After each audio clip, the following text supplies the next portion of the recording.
Lain, kalau sahabat-sahabat melalui fasa pendidikan daripada pre-clinical 1, 2, 3 masuk clinical 4, 5, 6, sahabat-sahabat akan tengok bagaimana cara pembelajaran kebanyakan profesor dan doktor di Mesir.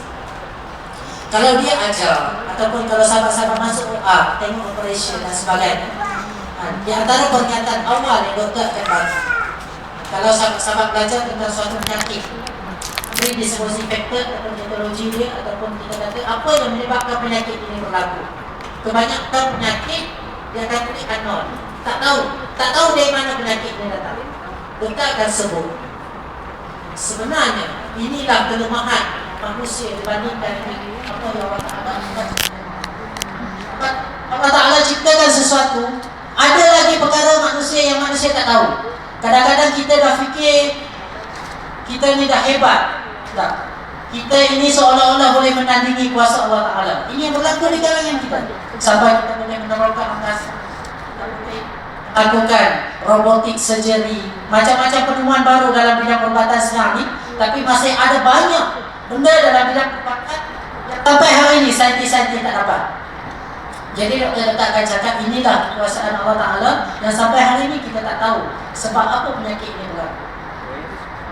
Kemudian bila treatment, bila sampai ke dalam treatment, doktor akan cakap sebelum doktor beritahu nama-nama ubat ataupun nama ubat yang sesuai penyakit tersebut, doktor akan cakap kepada kita ataupun dalam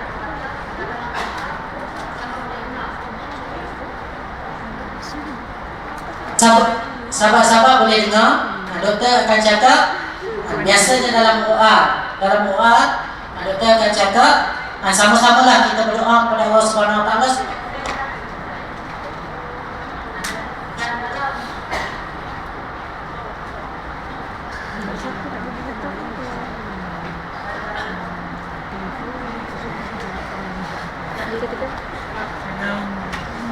Baru anda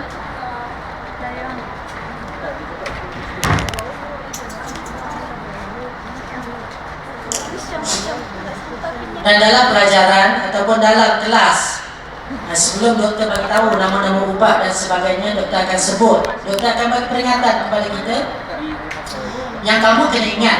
Dia doktor lah kata, kamu kena ingat Allah Ta'ala yang menyembuhkan segala penyakit tersebut dan kita hanya bagi ubat ni sebagai salah satu usaha kita. Ini apa yang ada dalam profesor ataupun dalam etika pengajaran yang ada dalam doktor-doktor kita. Dan anak kira ini adalah suatu kelebihan yang cukup besar yang sejak awal telah ditanamkan dalam diri kita. Dan anak yakin dan percaya benda tersebut agak sukar untuk kita dapat di tempat lain. Sebab kalau pengetahuan, untuk pengetahuan sahabat-sahabat, ramai di kalangan doktor-doktor kita, profesor-profesor kita yang hafal Al-Quran. Ramai di kalangan profesor-profesor kita yang hafal hadis-hadis baginda Nabi SAW. Sebab tu kalau sahabat-sahabat buka ataupun bukakan pengajian, akan ada hadis dan ayat Al-Quran yang akan doktor-doktor sebut berkaitan dengan disease ataupun penyakit tersebut. Ada banyak ayat-ayat yang alhamdulillah anda sempat ambil dan sahabat-sahabat boleh ambil lagi. Dan benda tersebut kita akan sematkan dalam jiwa kita sebagai suatu keyakinan untuk menambahkan keimanan kita. Allah Ta'ala dah sebut, sanurihim ayatina fil afaqi wa fi anfusihim hatta yatabayyana lahum annahu al-haq. Allah Ta'ala telah berfirman, aku turunkan ayat-ayat Quran ini dan aku turunkan kekuasaan aku kepada sekeliling kamu. Apa yang berlaku kepada diri kamu, apa yang berlaku kepada sekeliling kamu. Kerana apa? Untuk menunjukkan kekuasaan aku dan untuk menunjukkan kebenaran ayat yang aku turunkan dan supaya kamu bertambah keimanan kepada aku. Hatta yatabayyana lahum annahu al-haq.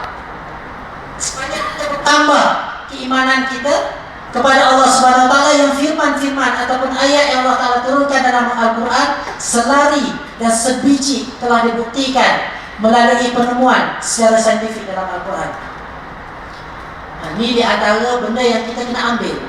Sepatutnya bila sahabat-sahabat berada dalam bidang pengajian perubatan, farmasi, sepatutnya bertambah dekat kita dengan Allah Subhanahu Wa Taala, bertambah cinta kita dengan Allah Subhanahu Wa Taala, bertambah takut kita dengan azab dan siksaan Allah Subhanahu Wa Taala bila kita tengok penyakit yang berbagai. Ada yang kadang-kadang kita tak mampu nak tengok dengan mata. Kalau sahabat-sahabat dah sampai boleh masuk OR, sahabat-sahabat kata kat meja minor surgery dan sebagainya, trauma, masuk outpatient, masuk emergency dan sebagainya. Kita tak boleh nak jangka sesuatu akan berlaku kepada kita. Kita tak tahu bila Allah Ta'ala nak bagi kita penyakit sedemikian rupa. Kita tak tahu bila Allah Ta'ala nak bagi kita kemalangan yang teruk. Kita tak tahu. Tak pernah di kalangan kita yang minta untuk kita dapat kemalangan, untuk kita dapat suatu penyakit. Sebab waktu akhir tahun 3, Ana mengalami suatu kemalangan di mesin yang agak parah sebenarnya. C1 anak ataupun C1 yang tulis sana patah.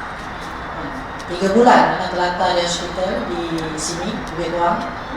Dan sebulan anak balik terima treatment radiation. Alhamdulillah setelah ni bolehlah sihat lagi, insyaAllah. Maksudnya nak cerita, kita tak tahu bila kita akan ditimpa dengan musibah, ataupun secara spesifiknya bila kita akan menemui kematian. Jadi ayat ni mungkin biasa, kalau sini-sini mungkin biasa dengar, tapi anda nak ulang ataupun nak bagi tahu kepada adik-adik, khususnya adik-adik yang baru, untuk adik-adik semak dalam jiwa, yang kadang-kadang kalau kita muhasabah diri kita balik, sebenarnya kita terlampau mengejar sesuatu yang kita belum pasti untuk kita dapat. Kita terlampau obses, macam Anda kata tadi, kita terlampau mengejar sesuatu yang belum pasti. Sebagai contoh, adik-adik kami berada dalam perubatan. Mungkin banyak adik-adik tanamkan asam dan duri,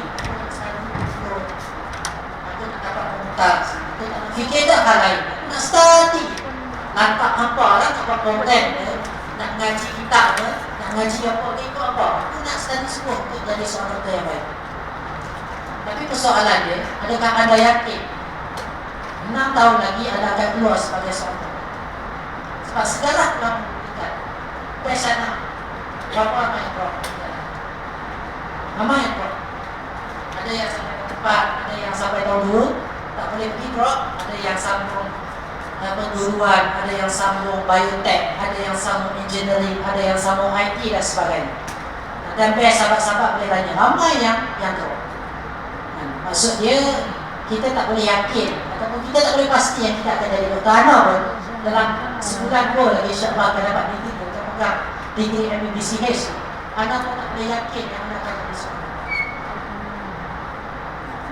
Tapi kita seringkali dan kita selalu lambat ataupun kita seringkali akan sesuatu yang pasti. Apa yang pasti dalam hidup kita? Yang pertama adalah mati. Allah Ta'ala dah firmankan dalam Quran, bila kematian itu tiba, aku tidak akan lambatkan walaupun sesaat, dan aku tidak akan cepatkan walaupun sesaat. Kalau anda semua ataupun kita semua telah ditakdirkan untuk mati pada hari ini, pada pukul sekian-sekian, saat sekian-sekian, pada waktu tersebut, tak ada takwahan. Sebab itu kalau Allah Ta'ala dah banyak berfirman dalam surah Al-Baqarah, sahabat-sahabat boleh perhatikan, di antara orang-orang yang melakukan kezaliman ataupun melakukan akhirat dia akan minta, dia dah tengok suasana pada mahsyar, dia dah dapat gambaran syurga dan neraka. Pada hari tersebut dia akan minta kepada Allah SWT untuk kembalikan dia ke dunia. Untuk apa? Untuk dia melakukan amal-amal yang soleh, untuk dia melakukan amal ibadat. Sebab kematian itu adalah sesuatu yang pasti kepada kita. Jadi maksudnya ataupun apa yang anda nak tekankan kepada sahabat-sahabat, bukanlah bermaksud pengajian sahabat-sahabat ataupun bidang perubatan ini tidak membantu untuk sahab akhirat kita, tidak. Sebenarnya sangat membantu. Sebab tu yang pertama yang anda tekankan tadi berkaitan dengan akidah kita. Sebab ini adalah base, ini adalah tunjang, akan tunjang kepada kehidupan kita selepas ini. Maksudnya sahabat-sahabat kena make sure, kena yakin betul dalam diri sahabat-sahabat yang sebenarnya aku betul-betul yakin dengan apa yang aku imani sekarang. Jangan ada ragu-ragu. Ada di kalangan kita masih ragu-ragu. Bila Allah Ta'ala suruh Contohlah nak bagi, Allah Ta'ala suruh tutup aurat. Bagaimana kita menunjukkan keraguan kita? Kita tak ketika, kita tak tulis dalam Facebook, apalah Al-Quran, apalah Al-Baqarah ni, suruh tutup kepala, suruh tutup baju, suruh pakai baju yang tak ketat, suruh pakai tudung yang labuh yang menutup dada. Apa tak tulis dalam Facebook? Kita tak ucapkan dengan kata-kata. Sahabat-sahabat ataupun adik-adik, iman kita nak rosak bukan sebab kata-kata, bukan hanya semata kerana kata-kata. Tidak. Iman kita, akidah kita boleh rosak dengan kata-kata kita, dengan amal perbuatan kita, dan dengan etikat ataupun apa yang ada dalam hati kita. Dengan kata-kata, mungkin anda sebut tadi, mungkin kita tak sebut, kita tak kata, kita tak petikai dengan mulut. Tapi persoalannya, masalahnya, kita petikai dengan amal perbuatan kita. Tak kira lah ikhwah atau akhwat, sama je. Betul tak? Kita tak sedar benda ni. Yang sebenarnya kita sedang seolah-olah, anda sebut seolah-olah mencabar apa yang Allah tetapkan kepada kita. Allah Ta'ala dah suruh pakai tutup aurat dah. Nabi SAW dah bagi satu guideline. Lama-lama kita dah bagi satu guideline yang baik kepada kita. Tapi adakah kita ikut atau tidak? Ini yang sebab nak kata